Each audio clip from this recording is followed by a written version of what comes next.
समय कम बचा है, पता नहीं जीवन की कब शाम आ जाए, पता नहीं जिंदगी कब पूरी हो जाए। इसलिए हर पल हर क्षण कृष्ण कृष्ण जपते रहो, कृष्ण कृष्ण। कितना भी बड़ा संकट आएगा, यदि कृष्ण कृष्ण जप रहे हो, मैं मानता हूं इस बात को कि आप भगवान की शरण में हैं, तो जो हो रहा है वो ईश्वर की मर्जी से हो रहा, उसे होने दीजिए। आप बिल्कुल चुप हो जाइए, कोई उत्तर मत दीजिए किसी भी प्रश्न का, बस जो उत्तर देंगे भगवान दे देंगे। कुछ मत कहिए, कुछ मत करिए। आपका पति दुष्ट है, कोई बात नहीं, मान के चलिए कि ये ईश्वर की मर्जी है। आपकी पत्नी दुष्ट है, कोई बात नहीं, किसी से शिकायत मत करो, ये मान के चलिए परमात्मा की मर्जी है। आपका बेटा दुष्ट है, मान के चलिए आपका बेटा दुष्ट है या सज्जन है, पत्नी दुष्ट है या सज्जन है, पति दुष्ट है या सज्जन है, जो जैसा है उसे वैसा रहने दो। जमाने को मत बदलो, अपने आप को बदल डालो। जिस दिन अपने आप को बदल दोगे, संसार अपने आप बदल जाएगा। हमें जमाने को नहीं बदलना, अपने आप को बदलना है। हाँ, कोई कितनी दुष्टता दिखाए, आप अपने स्वभाव को मत छोड़िएगा। हाँ, निरंतर कृष्ण का ध्यान करते रहिए। वो यदि आपकी पुकार सुन रहे हैं तो वो सब जान रहे हैं कि आपके साथ आज क्या हो रहा है और कल क्या होने वाला है। इसलिए सब कुछ बिहारी जी पर छोड़ दो, जो होगा अच्छा होगा। जो हो रहा है, सब जो कर रहे हैं स्वयं बिहारी जी कर रहे हैं। हाँ, इसलिए अब कुछ मत करिए आप तो केवल अपना कर्म करते रहिए, केवल परमात्मा को ध्याते रहिए, काम करते। मैं कभी आपसे ये नहीं कहता कि तुम कोई काम छोड़ दो। यदि तुम व्यापारी हो तो व्यापार करना, यदि तुम किसान हो तो किसानी करना, तुम मजदूर हो तो मजदूरी करना, डॉक्टर हो तो जो डॉक्टरी का कार्य है वो जहाँ हो, जो कर रहे हो करना, पर करते हुए भी अपने आप को कर्ता मत मानना। गलती कहाँ होती है? गलती तब हो जाती है जब हम अपने आप को कर्ता मान लेते हैं कि मैं कर रहा हूं, मैं इसका मालिक हूं, मैं मुखिया हूं। जब आप अपने आप को ये मानने लगते हैं तब आपसे गलती हो जाती है। परिवार का पालन करना हमारा कर्तव्य है। परिवार का पालन करना हमारा क्या है? कर्तव्य है। परंतु हमने उसे अधिकार मान लिया, मैं अधिकारी हूं ना। आप परिवार का पालन कीजिए, ये आपका कर्तव्य है, करिए। भगवान ने तुम्हें काम पे रखा है, सेवा करिए सबकी, परंतु तुम मालिक हो, ये अहंकार कभी मत पालिए। ये कभी विचार मत लाइए कि आप कुछ हैं, मैं कौन हूं। इसका भी परिचय सुखदेव भगवान दे रहे हैं। राम नाम एक अंक है, बाकी साधन सून।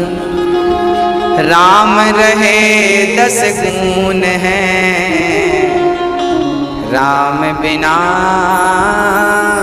सब सून। एक अंक के पीछे शून्य लगाओगे तो 10 हो जाएगा।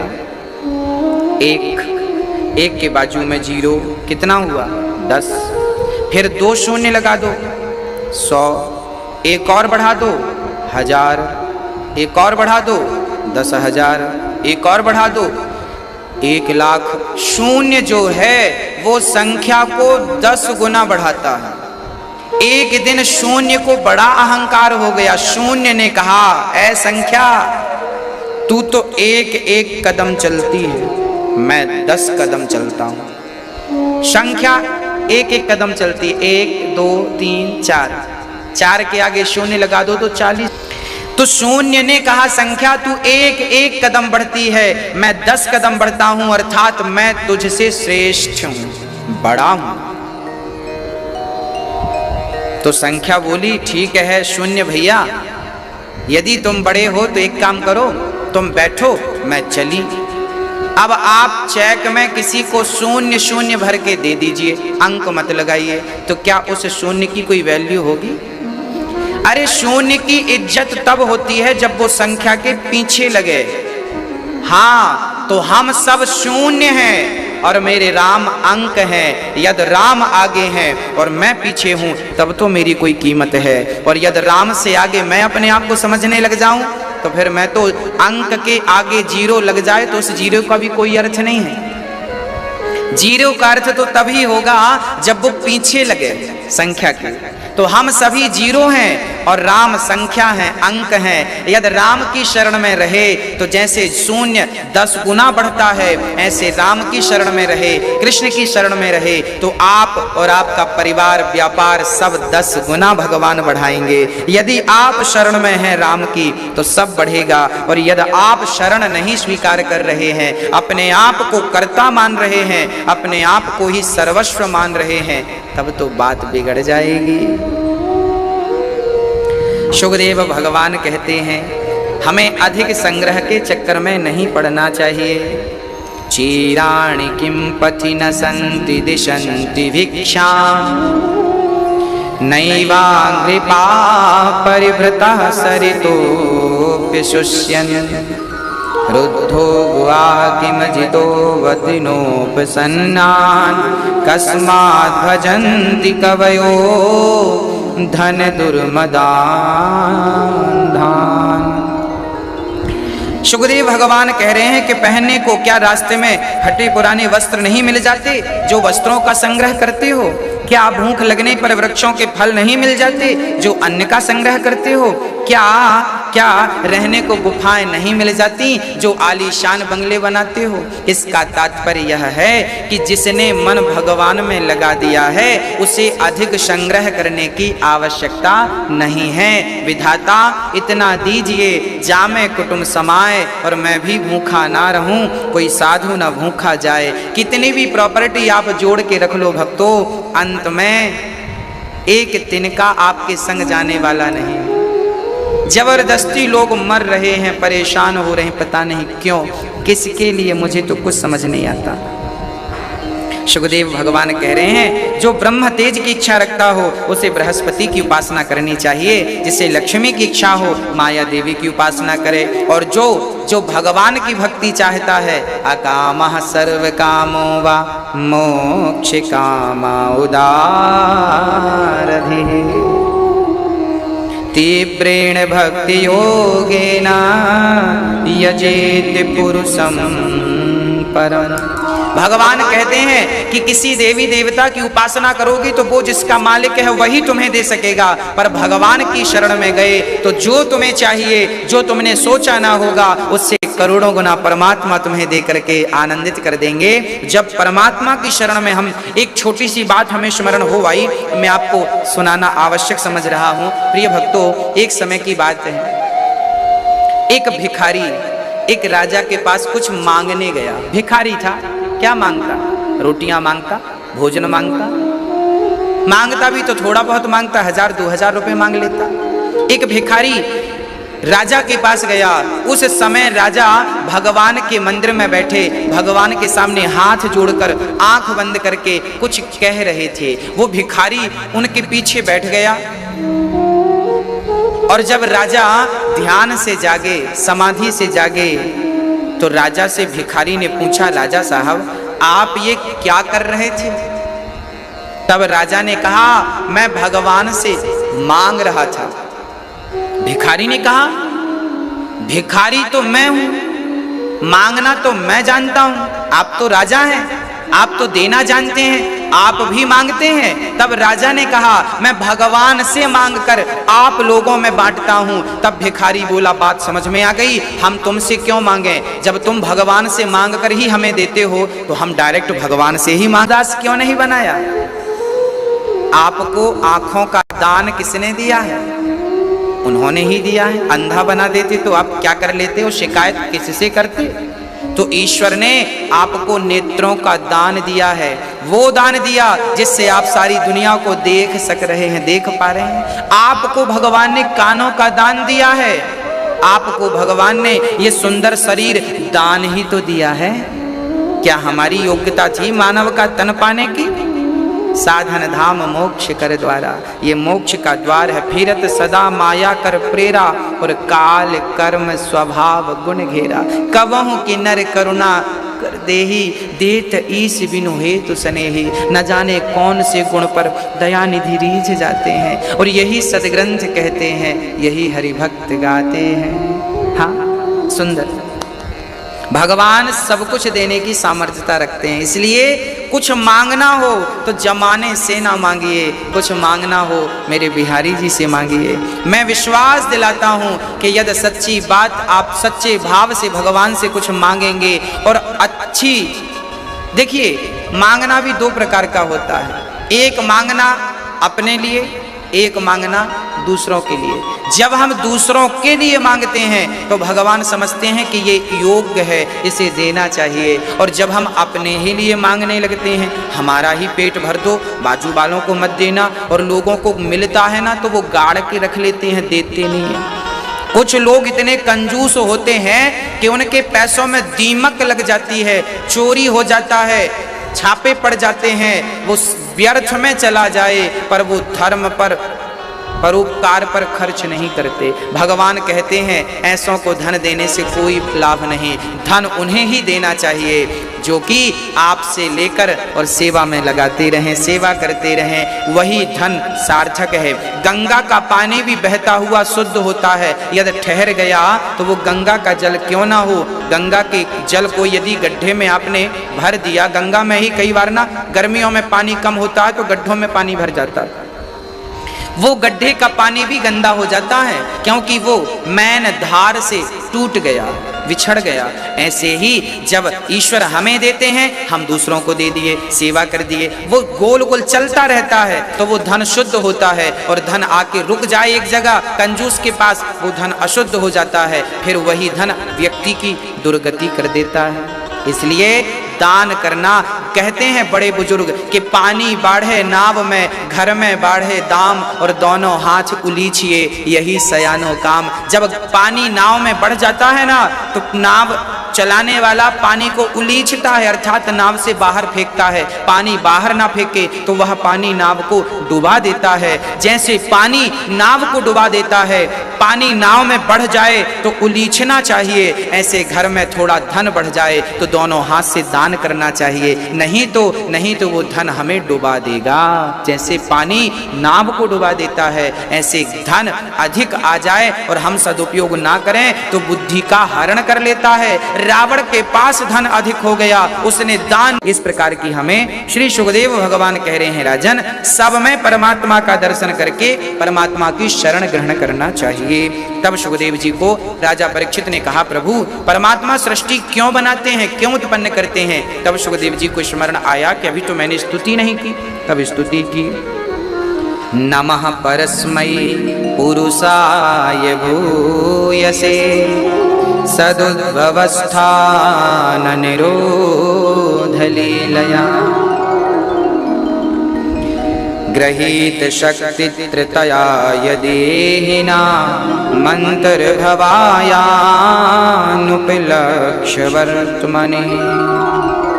श्री सुखदेव भगवान कहते हैं, मैं उन पुरुषोत्तम भगवान के चरण कमलों को कोटि कोटि प्रणाम करता हूँ जो संसार की उत्पत्ति स्थिति प्रलय की लीला करने के लिए सत्व रज तम तमोगुण रूप तीनों शक्तियों को स्वीकार करके ब्रह्मा विष्णु और शिव के रूप में सृष्टि चलाते हैं। देखिए कितनी सुंदर बात श्री सुखदेव भगवान कह रहे हैं।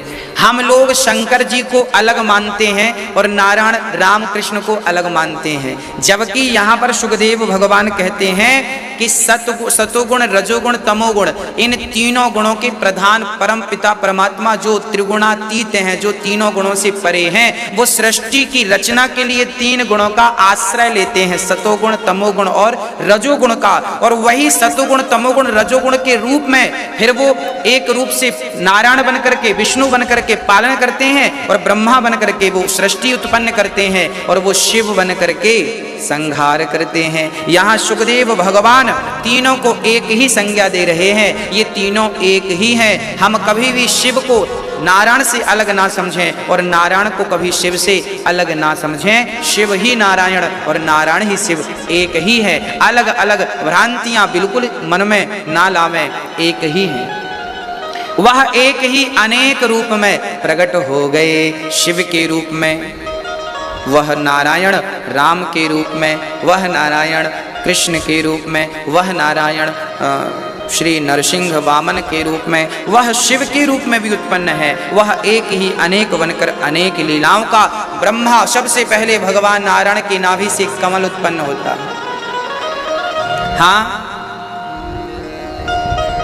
नारायण की नाभि से कमल उत्पन्न हुआ, उस कमल पर ब्रह्मा जी प्रकट भये। ब्रह्मा ने चारों दिशाओं में देखा, उनके 4 मस्तक हो गए और ब्रह्मा से भगवान ने कहा सृष्टि करो। तब ब्रह्मा जी ने कहा प्रभु, किसी को एक गांव का आप मुखिया बना दो तो उसे अहंकार आ जाता है, और आप मुझे सृष्टि कर्ता बना रहे हैं, और यदि मुझे अहंकार आ गया तो। तब भगवान ने 4 श्लोक ऐसे सुनाए, यदि उस ज्ञान को कोई व्यक्ति धारण कर ले उसे कभी अहंकार नहीं आएगा। कौन से श्लोक थे? बोले अहमेवास्मेवाग्रे नान्यद यद सद सत्परम पश्चादहम यदेतच्च यो वशिष्येत सोऽस्म्यहम् ऋतेर्थम यत् प्रतीयेत ना प्रतीयेत चात्मनि तद विद्यादात्मनो माया यथा भासो यथा तमः। सुंदर सी चर्चा। आहा, भगवान कह रहे हैं ब्रह्मा से अहमेवास्मेवाग्रे, जब कुछ नहीं था तब भी मैं था, आज सब कुछ है तो भी मैं ही हूँ, उसके मेरे अतिरिक्त इस सृष्टि में कुछ नहीं है। ये बात मैं आपको कह चुका हूँ। और अंत में सुखदेव भगवान भागवत में 10 लक्षणों का वर्णन करते हैं। अत्र सर्गो विसर्गश्च स्थानं भूषण मूतयः मनवन्तरेशानुकथा निरोधो मुक्तिराश्रयः। अब आगे श्री जब भगवान धराधाम को छोड़कर चले गए, परीक्षित ने प्रश्न किया कि गुरुदेव, मैत्रेय मुनि से विदुर जी का कहाँ समागम हुआ, हमें जरा बतलाएं। तब श्री सुखदेव भगवान कहते हैं, राजन परीक्षित सुनो, जब भगवान सारी लीला पूरी करके धराधाम छोड़कर गए, उस समय भगवान का वियोग विदुर ना सह सके। जब उन्हें उद्धव जी ने कहा कि कृष्ण हम सबको छोड़कर चले गए, विदुर जी रो पड़े, मूर्छित हो गई। जब होश आया तो कहा हमें कृष्ण की आखिरी चर्चा सुनाओ। तब उन्होंने कहा मैत्रेय जी, विदुर जी ने उद्धव जी ने, विदुर जी आप हरिद्वार मैत्रेय जी के पास जाइए, वह आपको वो कथा सुनाएंगे। और चल पड़े श्री मैत्रेय जी के चरणों में। विदुर ने हाथ जोड़कर प्रश्न किया। उन्होंने कहा अच्छा ये विदुर जी का मैं आपको परिचय दे दूं, ये विदुर जी कौन है? ये विदुर जी व्यास जी के पुत्र, व्यास जी के द्वारा 3 पुत्र उत्पन्न भये, पांडु, धृतराष्ट्र और विदुर। तीनों की माएं अलग अलग हैं, पिता श्री व्यास जी। तो इस प्रकार श्री विदुर जी महाराज पांडवों के चाचा हुए, काका थे। श्री विदुर जी महाराज भगवान से अत्यधिक प्रेम करते थे, बहुत प्रेम करते थे। विदुर जी बहुत बड़े भक्त थे, बहुत स्नेह करते थे। एक दिन क्या हुआ कि जब भगवान श्री कृष्ण पांडवों के पक्ष से शांति दूत बनकर आए और शांति का प्रस्ताव लेकर पहुंचे, दुर्योधन से कहा दुर्योधन पांडवों को अधिक ना सही, थोड़ा ही सही, कम से कम उन्हें इंद्रप्रस्थ दे दो। आपने कहा था कि वो 12 वर्ष का वनवास और 1 वर्ष का अज्ञातवास पूरा करके आएंगे। अच्छा, धृतराष्ट्र ने गलत किया था पांडवों के साथ। युधिष्ठिर को हस्तिनापुर का राजा बनना था, पर धृतराष्ट्र ने हस्तिनापुर का राजा नहीं बनाया, बल्कि जंगल में भेज दिया, खंडहर जगह दे दी, जाओ यहां तुम कर लो जो करना है। उसे कहते हैं इंद्रप्रस्थ। अब पांडव इंद्रप्रस्थ में गए, बिल्कुल बंजर भूमि थी। उस बंजर भूमि को फिर पांडवों ने मेहनत करके उपजाऊ बनाया, वहां राज सत्ता अपनी की, और भगवान की कृपा से फिर वहां विश्वकर्मा ने आकर उनके लिए बढ़िया सा महल बनवाया। और फिर ऐसी धन संपत्ति पांडवों को मिली कि कौरव परेशान रहने लगे कि भाई इन्हें तो हमने खंडहर दिया था, पर इनके पास इतनी दौलत आ कहां से गई। मैं आपको एक निवेदन कर दूं कि आप किसी का बुरा ना सोचें, जिसके भाग्य में जितना धन होगा उतना उसे मिलकर रहेगा। आप लाख प्रयास कर लें उसे तोड़ने का, मरोड़ने का, कुछ करने का। इसलिए किसी के धन को देखकर जो लोग जलते हैं वो जले ना, क्योंकि जिसके भाग्य में जितना था उसे मिलकर रहेगा। आप कुछ नहीं कर सकते, आपके भाग्य में जितना था उतना आपको मिल गया। इसलिए आप कभी किसी के धन को देखकर, किसी के उत्कर्ष को देखकर आप निराश ना होएं, परेशान बिल्कुल ना हो। आप प्रसन्न हो कि इन्होंने कोई पुण्य किया होगा, आज ये इतने सुखी हैं, आनंदित हैं। हाँ, पांडवों के सुख को देखकर कौरव दिन दिन जलने लगे और दुर्योधन तो ऐसी स्थिति में था कि वो अपने आप को धृतराष्ट्र से कहता है कि जुआ खेलने बुलाओ, नहीं तो मैं मर जाऊंगा। अब अंधे धृतराष्ट्र क्या करे, पुत्र मोह में थे ही, बुलाया, जुआ खेला, सिर्फ सब ले लिया। 12 वर्ष का वनवास, 1 वर्ष का अज्ञातवास दिया। परिणाम आप सब जानते हैं। अंत में भगवान जब वो 12 वर्ष का वनवास, 1 वर्ष का अज्ञातवास पूरा करके पांडव आए तो वो सीधे द्वारिका कृष्ण के पास चले गए। उस समय भी कौरव इंद्रप्रस्थ देने की स्थिति में नहीं थे। तब भगवान को लगा कि यदि नहीं देंगे तो फिर युद्ध करना पड़ेगा, तो युद्ध ना हो, इसलिए भगवान शांति का प्रस्ताव लेकर कौरवों के पास गए और दुर्योधन से कृष्ण ने कहा, देखो दुर्योधन, शांति से यदि कोई काम हो तो हमें शांति से निपटा लेना चाहिए। यहां पर मैं आपको भी निवेदन करूंगा कि भाई भाई में, पिछली कथा में मैंने आपको एक निवेदन किया था कि आपके यदि 2 बेटे हैं तो समय से आप उन 2 बेटों का बंटवारा कर दीजिए। कल को झगड़ा करने लग जाएं तो क्या करोगे, इसलिए आप उनका अधिकार उन्हें दे दीजिए। यदि अधिकार नहीं देंगे, अरे कौरवों ने पांडवों का अधिकार नहीं दिया इसलिए तो महाभारत हो गया। यदि आपके 2 बेटे हैं तो आप उन्हें बंटवारा बांट दीजिए। कई बार पिता समय पर बंटवारा नहीं करते बच्चों का, इसलिए घरों में महाभारत की स्थिति उत्पन्न हो जाती है।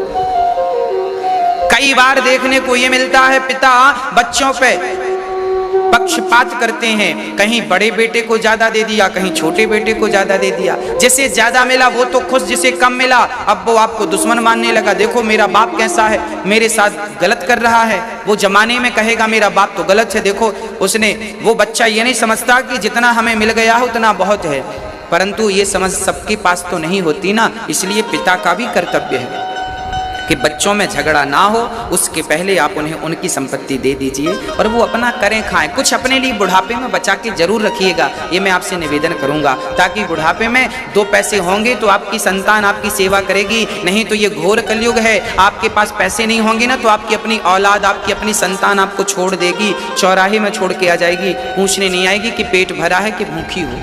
हाँ, इसलिए बुढ़ापे में 2 पैसे तो सबको ही बचा के रखना चाहिए। इस लालच में कम से कम बच्चे सेवा तो करेंगे।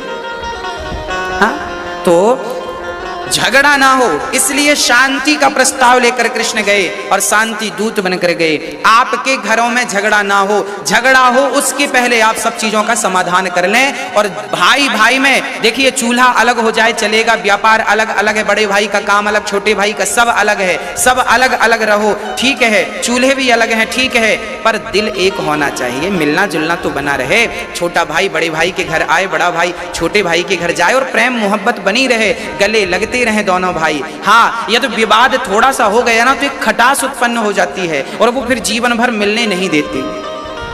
जैसे दूध में पानी मिलाओ तो ठीक है, पानी भी सफेद हो जाता है, पानी भी दूध के भाव बिक जाता है, परंतु थोड़ी सी नींबू का रस यदि डाल दो ना तो पानी पानी अलग और दूध दूध अलग हो जाता है। हाँ, थोड़ी बहुत तो चलता है, हाँ, पानी मिला दोगे तो भाई भाई का प्रेम फिर भी बना रहेगा, पर खटाई यदि मिल गई, कपट मिल गया तो फिर वो भाई भाई टूट जाते हैं। और मैं चाहता हूं कि आप भाई भाई में कपट की खटास ना मिले।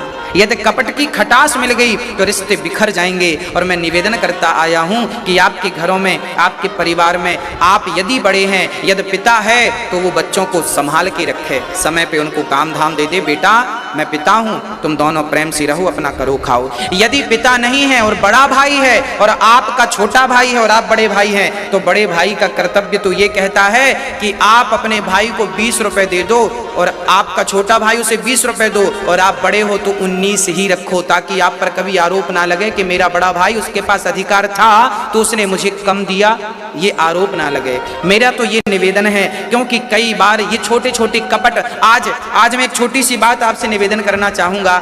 2 भाई थे, देखिए कैसी स्थितियां उत्पन्न होती हैं और वो स्थितियां आपको कहां ले जाकर खड़ा कर देती हैं। एक सामाजिक बात मैं आपसे करने जा रहा हूं।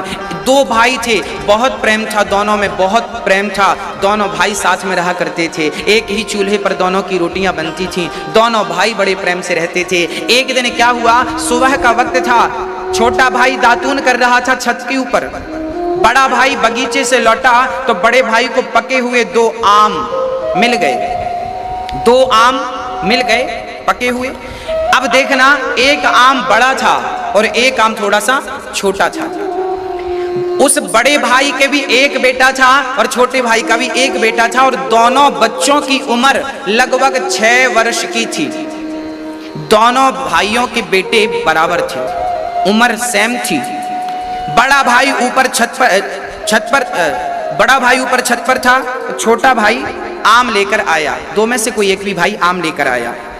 जब आम लाया तो छोटे भाई के हाथ में, एक हाथ में बड़ा आम था, एक हाथ में छोटा आम था। अब दोनों के बच्चे सामने आ गए, उसका भी अपना बेटा आया और उसके भाई का भी बेटा आया, और बच्चे बोले हमें आम दे दो। अब जिस हाथ में बड़ा आम था उस तरफ उसके भाई का बेटा था, और जिस तरफ छोटा आम था उस तरफ उसका अपना बेटा था। उसे लगा कि बड़ा आम मैं अपने बेटे को दूं, तो उसने क्या किया, हाथों को यूं कर लिया, यूं कर लिया, और यूं करके बड़ा आम तो अपने बेटे को दे दिया, छोटा आम अपने भाई के बेटे को दे दिया। अरे आम की क्या कीमत थी, पर इस दृश्य को उसका भाई देख लिया और भाई ने एक पत्र लिखकर कहा, भैया जी अब आप बड़े हैं। एक्चुअली वो बड़ा भाई था जिसने आम दिया, वो बड़ा भाई, छोटा भाई देख रहा था। छोटे भाई ने कहा, भैया जी आप बड़े हैं, आप सबके मालिक हैं, अब हम आपके साथ नहीं रहेंगे। आपने इतने से आम के लिए कपट कर लिया, हाँ कपट किया, अब हम आपके साथ रह नहीं सकते। आपका जो मन हो आप हमें देना, मन ना हो मत देना। 10 दिन बाद वो छोड़कर घर चला गया और कह दिया कि 10 दिन बाद आप हमें बता दीजिएगा कि आप हमें कुछ देना चाह रहे हैं या नहीं। ये सच्ची घटना है, ये कोई कहानियां नहीं है, ये सच्ची घटना हुई। और फिर वो बड़ा भाई बहुत लज्जित हुआ और बहुत पश्चाताप किया, और उसने कहा यह जाता है कि उसने अपनी पूरी संपत्ति फिर अपने छोटे भाई को दे दी। भाई तू अलग ना रह, मैं तेरे बिना कैसे रहूंगा। कई बार छोटी छोटी बातों को लेकर घरों में झगड़े हो जाते हैं, जिन बातों का कोई अस्तित्व नहीं होता, जिन बातों का कोई सार नहीं होता, जिन मुद्दे पे आप कभी कभी बातें करते हैं उन मुद्दों का कोई अस्तित्व नहीं होता, आप उन पे बात करके झगड़ा कर लेते हैं। हाँ, इसलिए कहता हूँ भाई भाई में प्रेम बना रहे, पिता पुत्र में प्रेम बना रहे, और ये संसार में सबसे प्रेम रखते हुए हम जगन्नाथ से, राम से, कृष्ण से प्रेम रखें। यही गृहस्थी की सफलता है, यही सदगृहस्थी है। दशरथ जी को जंगल जाना नहीं पड़ा भगवान को पाने। जब अच्छी गृहस्थी निभाई, सदगृहस्थ बनोगे तो खुद भगवान घर में उत्पन्न हो जाएंगे, राम बनकर, कृष्ण बनकर। आपको कहीं जाने की जरूरत नहीं पड़ेगी, गृहस्थों के घर भगवान पैदा होते हैं। इसलिए आप सच्चे गृहस्थी बनिए।